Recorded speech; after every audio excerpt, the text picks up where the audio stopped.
So, hi everyone, welcome to this week's CASA seminar. This week we are excited, as you can tell, to have Fran Meissner here to talk to us. Fran is a very interesting researcher. She is very strong on some theory and critical analysis, but she also has very strong data and data viz skills, which is a kind of thing that we like here at CASA. So today she's going to give us some work in progress. She's very clear that this is stuff that is still being developed, so your comments and feedback will be very welcome. She's going to talk about how we should study urban migration in times of big data. So the rules of the game, just to reiterate, Fran will talk for 30 to 40 minutes, then we'll have Q&A. I'll let Fran know when she's approaching the 40-minute point.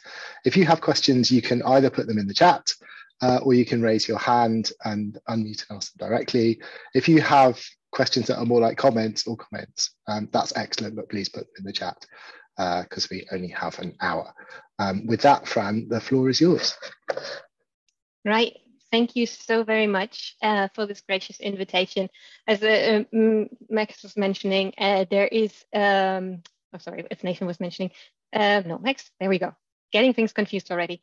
Was mentioning, when he asked me to give this talk, he said, well, you want to do stuff that's urban and you want to do data viz spin, that's good. So I'm going to try my very best to do this on a paper that isn't urban or that isn't data viz in many ways. So in parts, that's the bits that are a little bit more work in progress, but a direction that I'm super interested in growing. So the papers that are at the heart of this talk are really migration researchers grappling with the advent of large amounts of new data sources and how the emergence of that data spurs on a need to really consider how we can work out doing responsible research in this quite politically charged research area. So one of the main arguments that I will be advancing is that in seeking new guiding principles for doing migration research right in times of big data, traditional, let me just quickly move this out of the way. Traditional research ethics need to be emphasized, but at the same time, they may need to be reformed. We need to foster both research that helps us to better understand data now commonly used to map, explain, act on international migration and mobility more generally. And importantly, we need to teach and engage students in both how to do good with data, but also, and I think here I'll be adding to some things that you might have heard in previous talks, is in asking for the ability to better judge how good the data is, not just in technical senses, but really seen as part of larger geoeconomic and geopolitical processes. So in doing this, I think there's already a quite clear link to much of the discussions that are going on in relation to smart cities and this kind of grappling with how an urban science needs a set of ethical principles and values at their heart if they are to continue here. Just to refer across to Kitchen, who is doing quite a lot of really important work from this angle of critical data studies. And what this is kind of putting me forward here is that what in this presentation I will highlight is to try and trace some of the contours that in migration studies, I would argue in spatial analysis more generally challenge whether some of the principles we are now more and more getting familiar with, like privacy, transparency, and adhering to the principle of do no harm, may very much be necessary, but not in themselves sufficient. So this is kind of the starting point of everything. So what I'm going to be doing is I will be ordering this talk, which in some ways incorporates 3 different papers that I've been working on together with Lynette Taylor, though I did reassemble them for this presentation in a somewhat different way, but all the praise obviously goes to her. So I will first give you a brief genealogy of migration and data and how new sources have increasingly entered the migration research field with ambitions of up to real-time predictiveness. I would then introduce you to the idea of migration information infrastructures to make the argument that we have moved on from this initial excitement over big data, emphasizing its volume, velocity, variety, veracity, and importantly, its value, and that the infrastructures behind doing migration research are becoming increasingly invisible. And in this way, they may be evading criticism. I will then highlight a few problems that have specifically been identified from migration research, but that often have prevalence beyond, to note that we may need to resist this becoming everyday, this becoming invisible of migration information infrastructures and the new data that they produce in order to really engage in responsible research. To do that, I will then in a fourth step reflect on some recent principles. And specifically, I'll draw on, maybe some of you have heard about it, the Locus Charter, which is really focused in on geo-data, and ask in how far the principles those are set out from might be put into question with increasingly consolidating migration information infrastructures. I'll also look a little bit across to what corporate practices might have to say about informing us in universities on how to be dealing with these new data sources in a responsible manner. I will then just very, very briefly point you to a very different approach to thinking through research ethics in light of migration information infrastructures, and an approach recently advocated by Louisa Moore and referred to as cloud ethics. If there is time, at the very end of my talk, I want to try and link some of those insights from our papers on migration research more generally back to the question of doing urban migration research and how questioning migration information infrastructures in those settings is quite possibly, I seem to be moving here along, is quite possibly leading us to identifying and critiquing what I refer to as as digital urban borderlands. But let us get started with this idea of where did we actually come from. So a bit over a decade ago now, before the popularization of big data analytics and migration statistics were discussed quite differently than they are today. Then compiling of migration statistics was generally accompanied by a recognition of prevailing problems with the data, more limited claims of what could be achieved with the data, and due diligence in collecting the data for a particular purpose.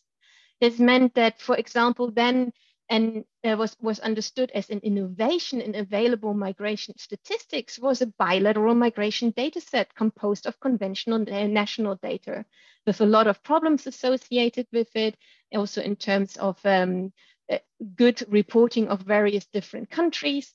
But this was the kind of data that was being produced at the time, and that was the state of the art of migration data.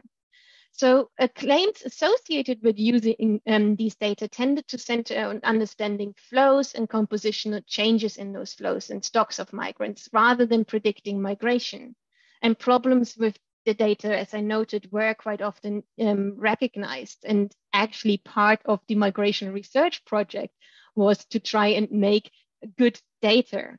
Other larger data sets, like one example being the Migration Between Africa and Europe MAFA project, involved massive consortia of people trying to figure out how to get the data right to really get to a better understanding of migration and its various different processes.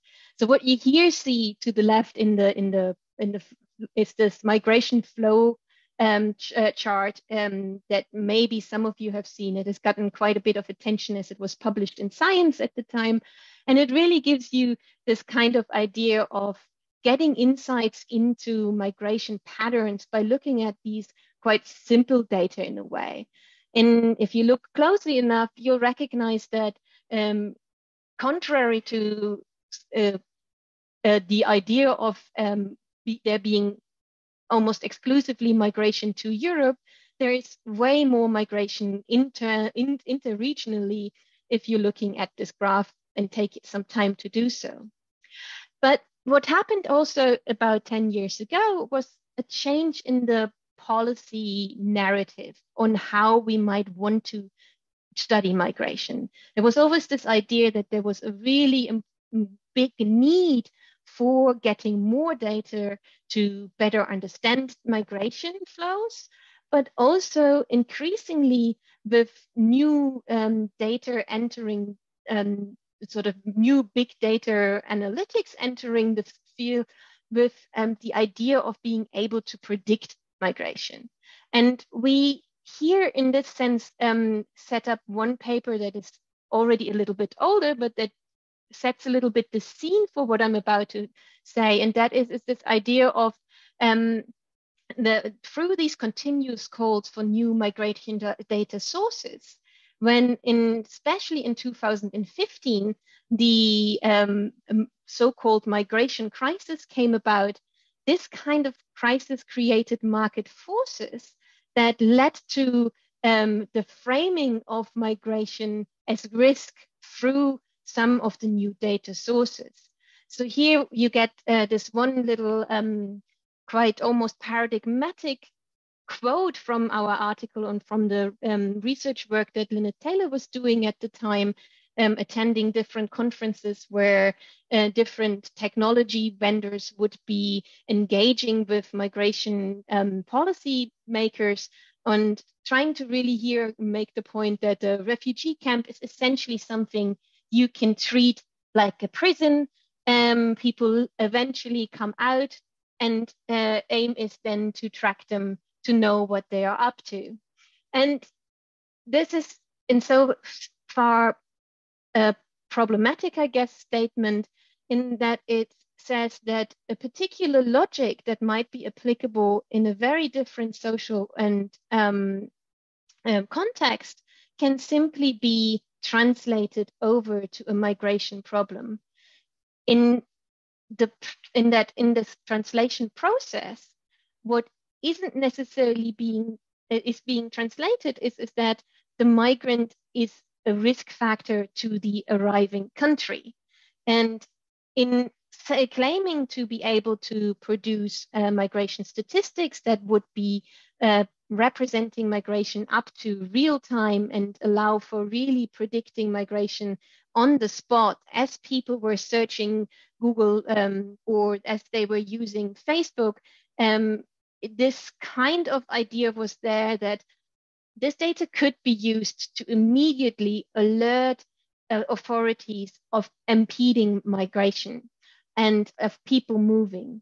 But in the process of doing so, a bunch of new data sources became recognized and incorporated into this idea of how and with what kinds of data we might be able to research migration. So starting from this kind of crisis narrative and this market for migration, migration research, migration data, we ended up in a way where this original migration data portal from the, I think it's run by the IOM, it has in its headings now really not necessarily somewhere hidden, but this data innovation directory. And clearly now linked to the idea of what goes into a migration data portal, AI and machine learning mechanisms, well, still some administrative and census data, mobile phone data, or also known as call detail records that are being used to analyze and work on migration questions, as well as satellite imagery, and here quite often then image recognition to see where people might be moving, as well as social media analysis. And then we have good old surveys here. So these various different types of data are starting to become really recognized in kind of normalized way as migration statistics. And what is quite behind this is this idea that we are now equipped with various different sensors, including devices as sensors, so the mobile phones that we have, but also people as sensors. So people entering information into social media that can be read out and used as an indicator of migration. In the paper that I referred to before, we noted that quite often in setting up these kinds of models, a lot of the sort of cross-cultural and intercultural differences, language use, are really becoming complicating as the expertise of the person setting up the model might sometimes limit it, what it can actually pick up or what kinds of assumptions go into it. And this is really important for recognizing what the efficiency and actual effectiveness of these kinds of models might actually be. But what we can see is that essentially any data with a spatial characteristic is now almost routinely being thought of as migration or mobility data, regardless if that data was devised for that purpose or not. So just to give you a couple more visualizations, as I said I would give, this is just one little article that came out from the IOM on using Google trend analysis to see if this could be used to identify migration. And in that little article, the title of which I will give you in a second, it is really kind of stated, well, we've got really good progress because there is a correlation here in the geographic region of Syria to Sweden, whereas if you're looking at China to Korea, that correlation breaks off.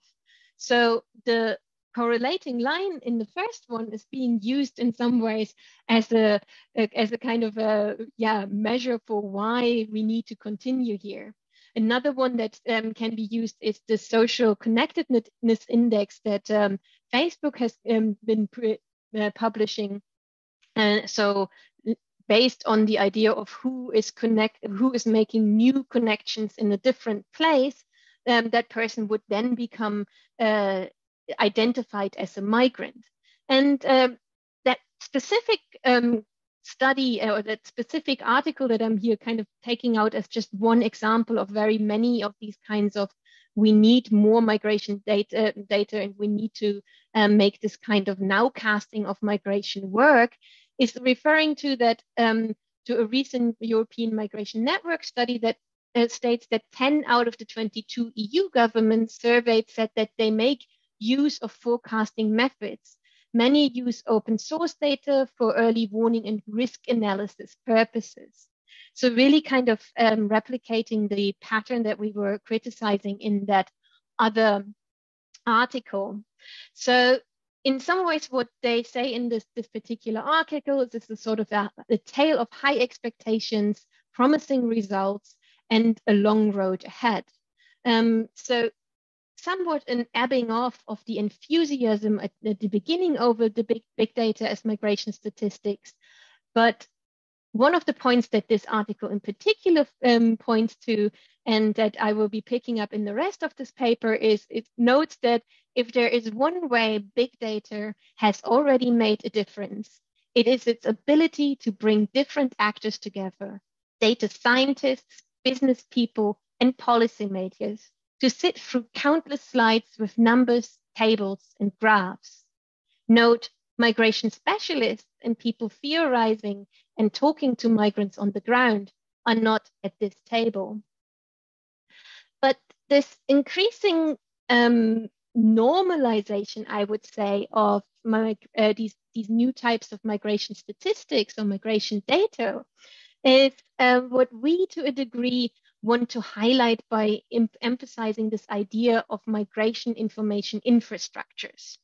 So we can maybe define these as infrastructures that are needed to provide new types of information about migration. So we're choosing information over data here because as in most cases, the data we as researchers might be working with is already pre-structured by the logics of their collection. And that logic is not always, actually quite rarely, studying migration. So what we're trying to summarize with this figure here in the slide is that these are hybrid infrastructures that in themselves deserve being objects of study. we propose that we should bring together the theoretical apparatus of STS, migration studies, and critical data studies through the notion of migration information infrastructures. So in part, we draw on this idea from Lee Starr and her colleagues on infrastructures as being sunk into larger structures, operating mostly invisibly and becoming visible only when they break down. They are also exceptionally relational insofar that what for some is an infrastructure because of their capabilities to use it, for others is an obstacle. So the analogy that's here used quite often is that a staircase for an able-bodied person is an infrastructure, whereas for a person with mobility issues, it might be an obstacle. So these migration information infrastructures then can be seen as becoming more and more opaque, but at the same time also requiring a very particular set of actors to engage in the production of migration statistics.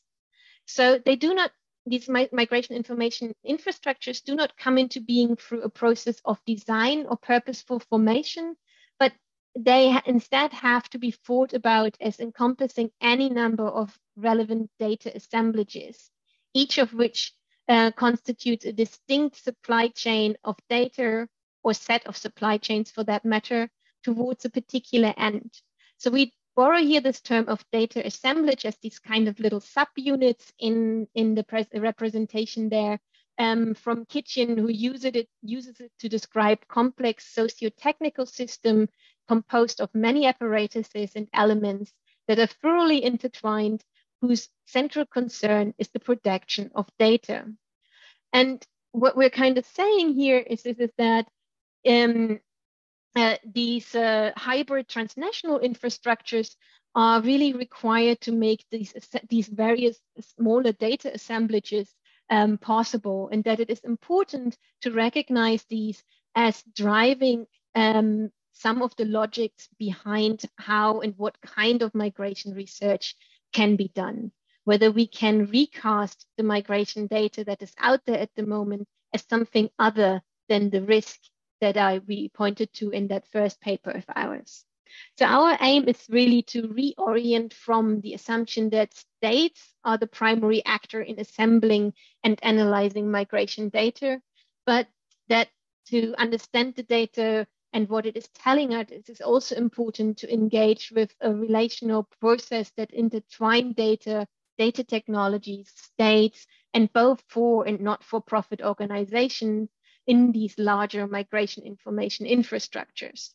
So these types of hybrid migration information infrastructures inevitably embed corporate interests in the design and making of the technologies involved, whether through ownership of the service, design of the underlying models or databases, or ownership of the data products. So this means that the dynamics of how migration information infrastructures are governed and capitalized are defined more than just how states want to know migration. Instead, they are often driven by motives such as experimentation, expansion, and market capture. So this, in some ways, kind of links us to this idea of some of the key concerns that we might have with the use of large migration data or big data migration statistics or data. So in many ways, there is this sort of first concern that is the right to use that data. Do we actually have that right? Is it legitimate to use the data? So here, the main concerns tend to be collated around questions of safeguarding privacy and the ability to gain meaningful consent. So in the rush to innovate, we need to ask if it is legitimate to use, for example, satellite imagery to track migration, if that technology was originally devised to track the weather. So here I'm starting to try and move you towards what would be the ethical concerns? What might be the things where we have to make a decision on how and what we want to do with this kind of data?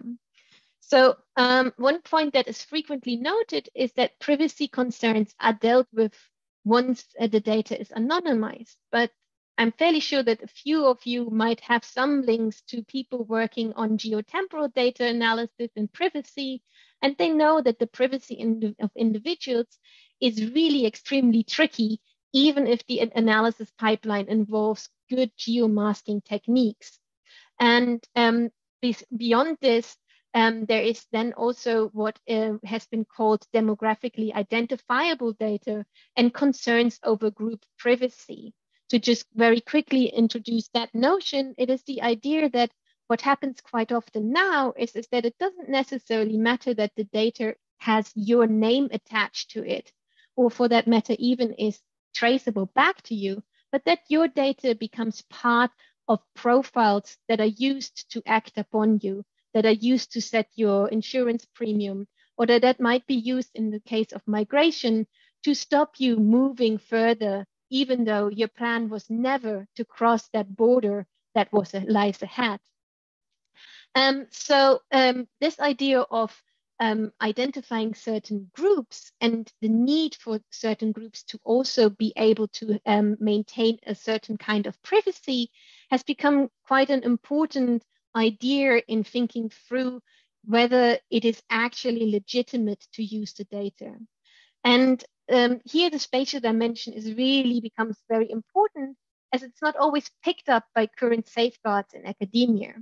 And one example here that I'll go into a little bit more in a second also is that in 2019, the European Data Protection Supervisor, picking up on this idea of group privacy, went into and went to evaluate a project done by the European Asylum Support Office that was using social media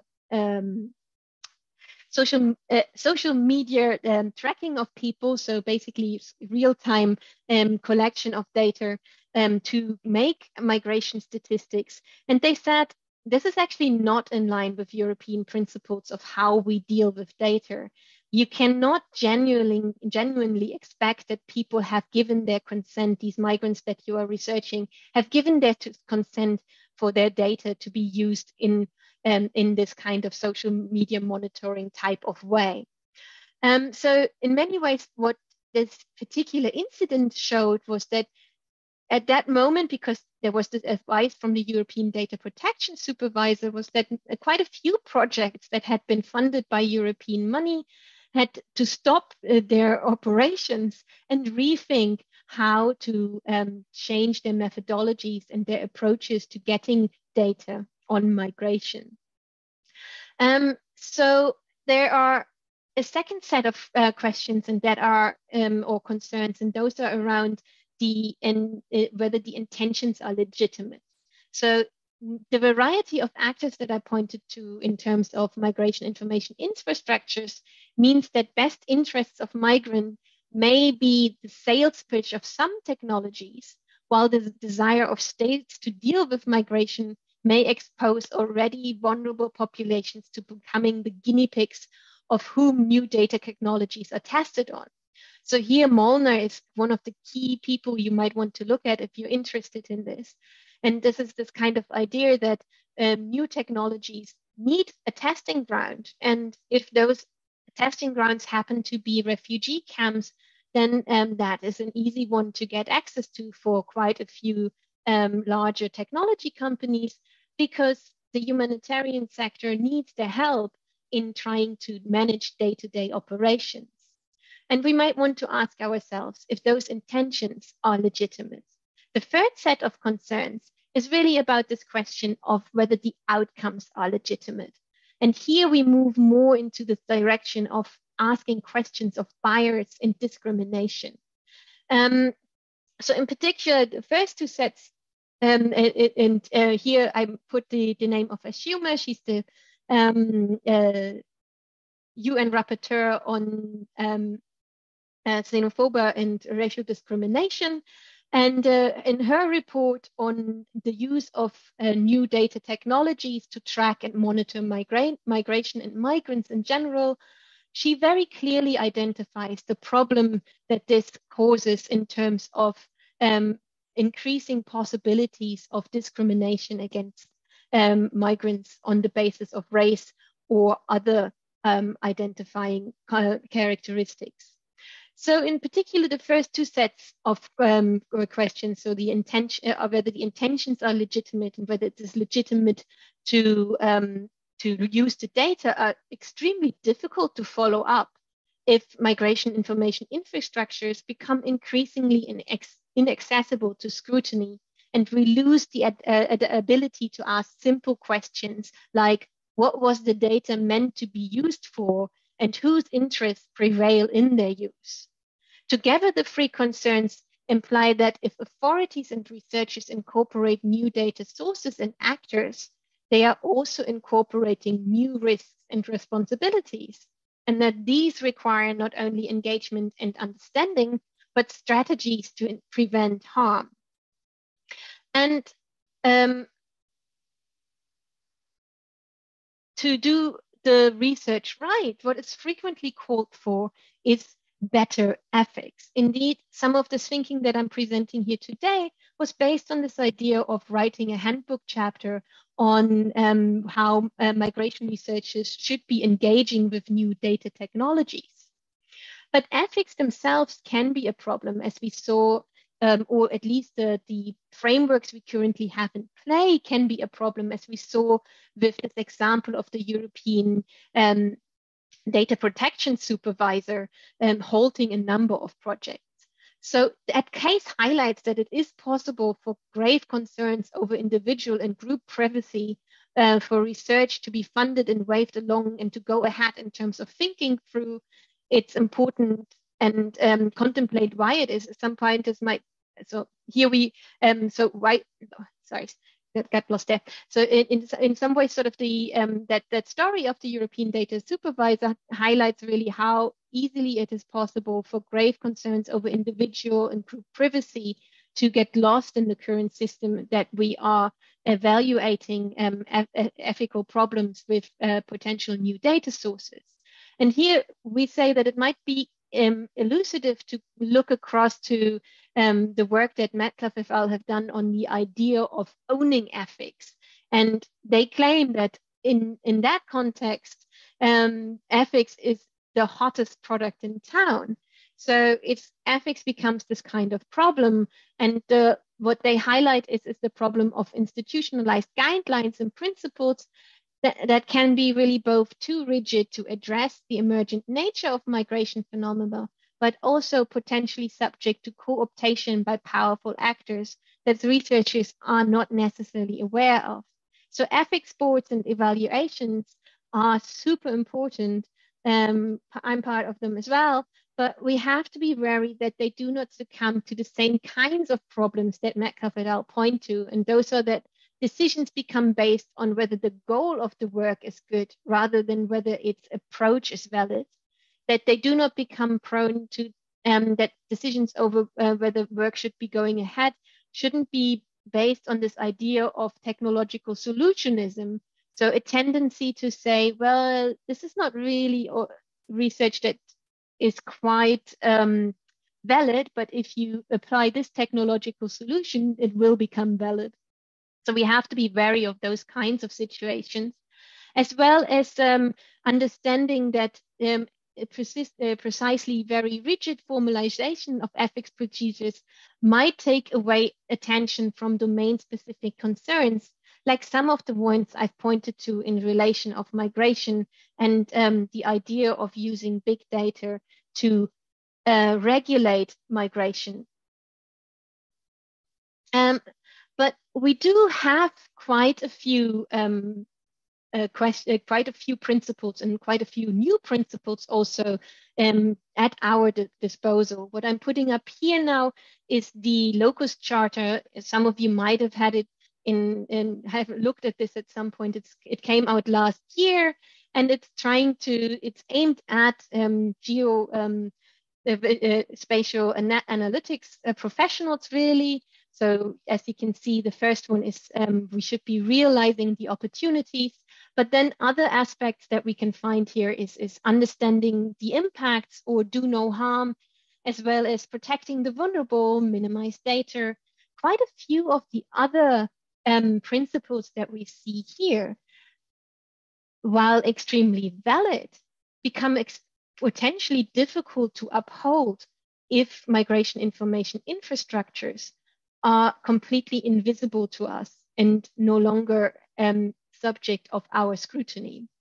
And in many ways, the idea of do no harm, for example, might be completely reconfigured if we do not necessarily know where the data is coming from and who it might do harm in analyzing it.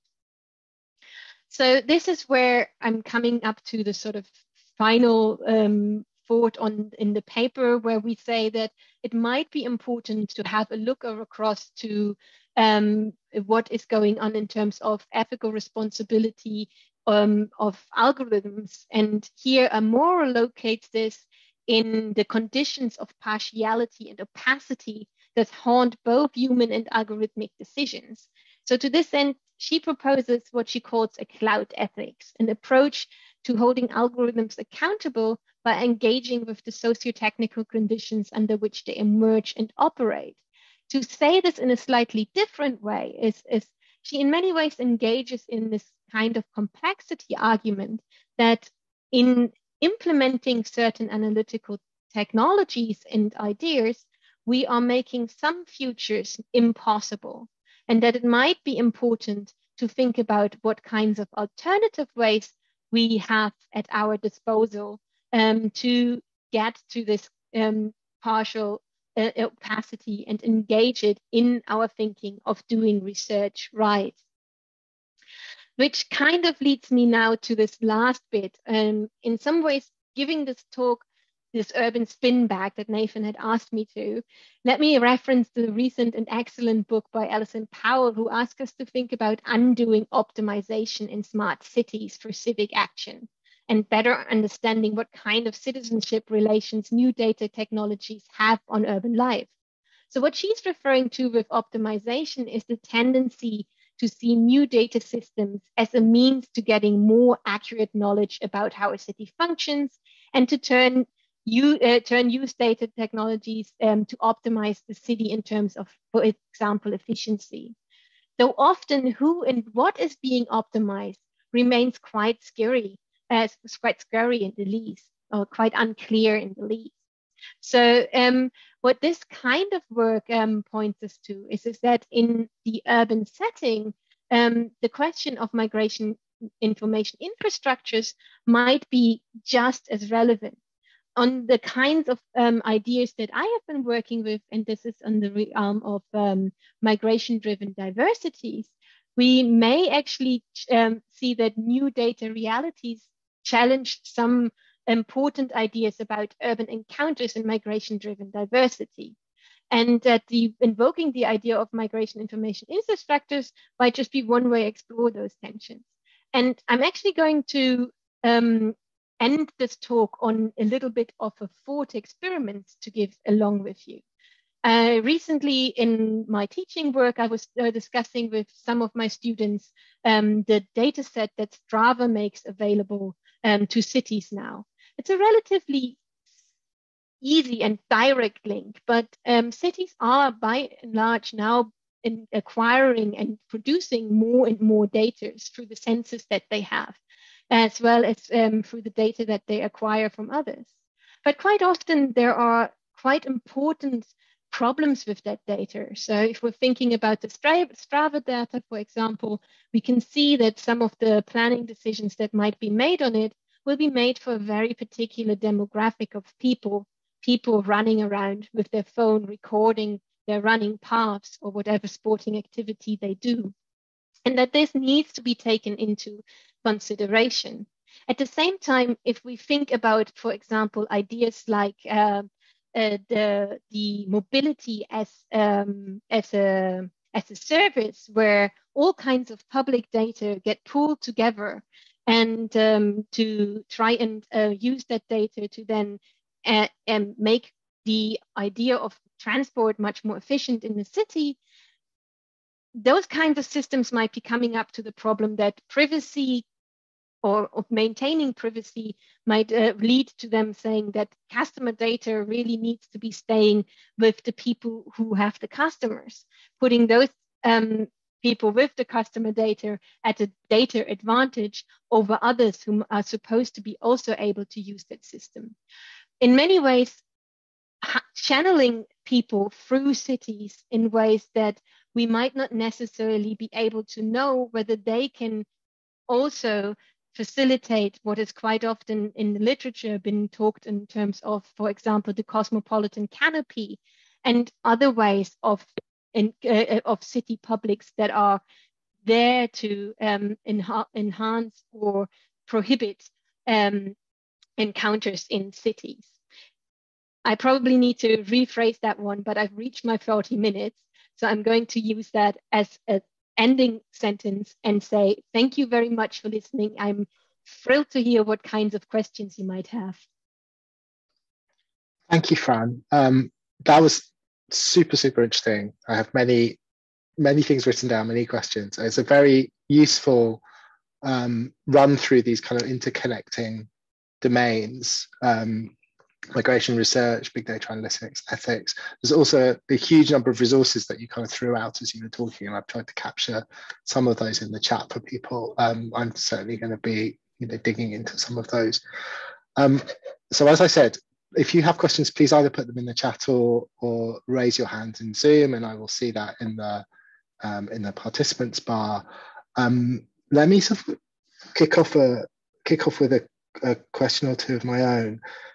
One thing that struck me when you were talking about these information infrastructures is that there's a set of concerns that you raise here, which, as you say, we're sort of familiar with in a number of use cases. These large data sets have a number of issues which you kind of went through. I mean, do you think these issues are more severe in the migration or the urban migration case? I mean, so some of this reminded me of issues that people talk about when they talk about randomized control trials in less developed countries. So some of these issues of power dynamics and political economy. I mean, do you think it's sort of more severe if you're working on migration in cities, or are these kind of generic issues that we all have to deal with? To be quite honest, I think to a degree they're generic, but they are quite easily pinpointed when you're looking at migration, because of the way that the narratives around regulating migration and the push for incorporating new data sources on that basis was really quite an obvious one. And that's why I think there it is a little bit clearer than when we are, for example, thinking about what kind of data might cities be implementing. When we're thinking, for example, about, okay, newest geofencing technologies. If we have an electric scooter, first question is who can ride the scooter, but the next question is if that scooter stops just outside of a housing estate or a little bit too far to walk from there because that's where it's been fenced to go to, what does that mean for the way that we can go around the city in terms of does it disproportionately affect migrants would be my kind of question, but you could extend that to populations that might be at a disadvantage in general. So I think that the migration case is interesting because it's not quite as clear-cut maybe as I was presenting it, but it is pretty clear-cut what the kinds of pressures were for why migration statistics needed to be vamped up or were being, why so much money went into casting all of this data that might have not been meant to be migration data as migration data. I see. Then, so a kind of related question to this, I guess, is, what are some of the things that we might do about this as urban researchers or as kind of researchers more broadly? So, you raise this issue of data for purpose X that gets repurposed for purpose Y. I mean, should we kind of work with that and, use new ethical frameworks and kind of understand the data? Or do we need to be more radical and kind of build data sources which are new and kind of answer the questions we have, rather than making use of stuff which has been, built by someone else for some other reason? My hunch would be both. I think Right. there's a really important aspect. I'm not 100% sure how in CARSA you teach ethics, and if you teach ethics, where it comes up. Is it sort of like the class 10 type of ethics, where it kind of gets incorporated in that way? We have, in terms of methodologies that some of this data might be really usefully used if, for example, used through a data feminism type of approach. You might be able to turn things around and expose other realities than migration as a risk. I think that's actually quite easy. Approaches to counter mapping might here be useful to point out. But at the same time, I think what we were trying to argue with this paper is that some of that is only possible if we keep sight of what is getting declared as data X. It doesn't necessarily even have to be migration data.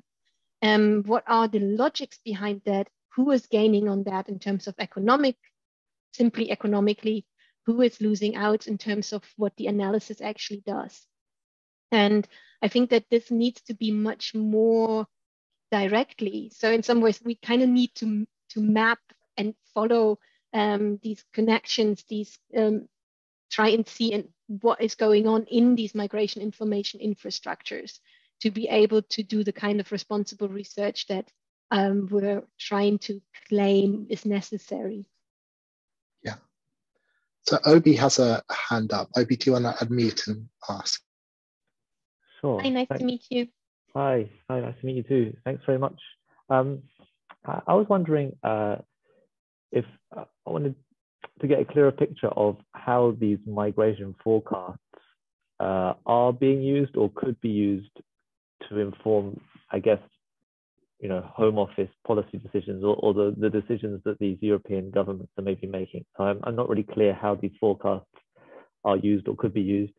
And then I was sort of wondering if there's a relationship between those decisions and what you mentioned about closing off future scenarios. So there's kind of decisions we make now closing off future scenarios.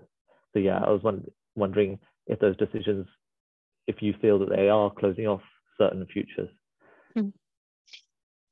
I think for that, I need to go into a slightly different example. So one of the projects that I find slightly problematic, European funded ones, is there's two. There's Hummingbird and there's iBorder Controller, two that are quite often put forward. So iBorder Control uses, I think if that's the one that uses the lie detection kind of algorithms that come from something completely different, some completely different field to be used in the border context. So in many ways, there is that wall that would otherwise be very hotly politically debated being created through these kinds of technologies that are being thrown at regulating migration. And in that sense, have very real potential of keeping certain people from migrating who might really need to. Let's not get too deeply into this discussion, but for some people, it is a question of life and death, whether they can cross a border or not. But the question in how far these things are actually used, I must give a little bit of a pass. I'm fairly sure there's someone I can ask around. I'm sure someone can give me an idea, but I do actually think that these partially are being used. There's just too many of these kinds of visualizations out there. They're definitely being used in a sort of aspirational sense.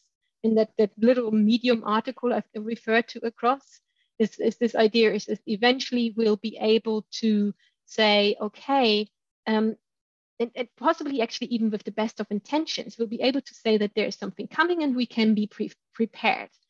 But if you're thinking about migration research and theories like the autonomy of migration that really point us towards this idea that it's really difficult to predict how migrants act and how what kinds of things drive them, what actually makes a person cross one border and not the other, is really quite often extremely embedded in quite complex things. But what we're throwing at it is quite, well, difficult sentiment type of analysis models that are steeped in data sets, again, that were used to set up the sentiment, but that to a degree then also quite often end up on this kind of, yeah, we can do the ones that are really on this side, we can do the ones that are really on this side, but the ones in the middle we kind of can classify just the same way as humans could do. So there's that kind. I'm not sure that really answers your question, but those would be some of the concerns that come from the questions that you're saying. So I think, yes, if you show someone a graph like the one that I took out of that article, it will have the effect of you choose the one that has the correlation in it. I don't think necessarily that's the case with every policymaker, but the danger is there. And if those things haven't been fully tested, then that's the problem. And here's also one of those kinds of other problems, is this idea of ground truthing, right? Sort of what data is it aligned to? So when you looked at that Facebook connections one, the basis that it's being aligned to is that migration database, a migration flow database that I was talking to from 10 years ago that had a lot of problems in itself as well. So yeah, this is kind of getting compounded in some of the ways that maybe not necessarily just undo. I think there might be something to some of this analysis, but at the same time, I think it's really important to point to who's gaining from it and understand that as well. Great. So there's a kind of comment and a question from Adam in the chat. So I'm going to ask him to kind of unmute and ask the question bit. Yeah, sorry, I mean, you sort of, yeah.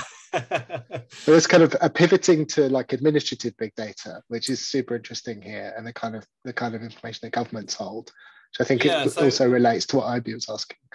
The question I had was around sort of, because I thought it was a fascinating discussion around sort of ethics and those kind of issues, particularly with these sort of new forms of data. But I'm thinking sort of back to my old sort of days when I worked in migration research. It was always the Scandinavian countries and their population registers that were kind of like, the gold standard. Everyone was like, look at their data, got fantastic incentives for people to join because of all the social welfare. So people come in the country, they really want to get the healthcare and the education, so they join up. But you never really heard many discussions about the sort of the ethical dimension of that. I mean, this is the sort of data that, were it held by social media companies, and indeed, companies like sort of Facebook have probably got pretty much that kind of data anyway. There would, of course, be massive discussions about sort of the ethical sort of dimensions of that. You hear it less with sort of government data, particularly Scandinavian sort of population register data. And part of me was wondering, is there an issue there? Is it because in Scandinavia they're all lovely and sort of good? It's all with the best intentions that they're holding these data most of the time. Is there an issue there? Do we need to have more discussion around sort of government administrative data, especially the good stuff that really does tell you a lot of very detailed things about people? I know the Scandinavian data are hard to access. Not everyone can get hold of this at all. Yeah. I just wonder what your thoughts were on that. Well, I do think that there is something to this, the good data part of that. Is that that data to a degree has really good documentation that's attached to it most of the time. It has been collected for the purpose that it's being used for, and the purpose that it's being used for, to at least I only know what the process in the Netherlands is, where the data is also, for the German, completely crazy, the amount of data that they collect on people.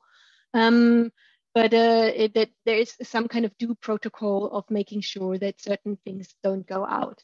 But where I actually see the more of an issue is that while those standards are in place, what is increasingly happening is that data is then also getting linked up with other data sources. And while I see that there is quite a bit of capacity in having really exciting analysis that's really, really detailed, I think that at the same time, then you're losing the advantage of that well-documented data that is super frustrating because they changed the category a little while ago, and you have to do some kind of merging to be able to make sense of it. And it's not quite perfect, but at least you have at least the feeling that you know what you're doing. Sometimes, but so this is, I think, where this. I think the ethical dimension is definitely there. I don't think it's necessarily a different one. But I think that the circumstances are slightly different in terms of how that data is already giving us some of the information that I would like to have out of thinking through and researching, for that matter, migration information infrastructures. I think that would be my hunch. I hadn't thought about it though either, so. Thank you. That's really helpful. Was muted there, but thank you. Yeah, that's great. Yeah, no. I mean, it's an issue that a lot of us in the UK are grappling with. I mean, like Adam says, we have, better data than you might imagine, but it is kind of locked away. You want to link it, but then when you link it, you get into all of these issues that you have flagged up. So it's 6 o'clock, so I'm going to draw things to an end. So a virtual round of applause to Fran for an excellent and very kind of resource-rich discussion and kind of run through of some really big and important debates, which many of you will be encountering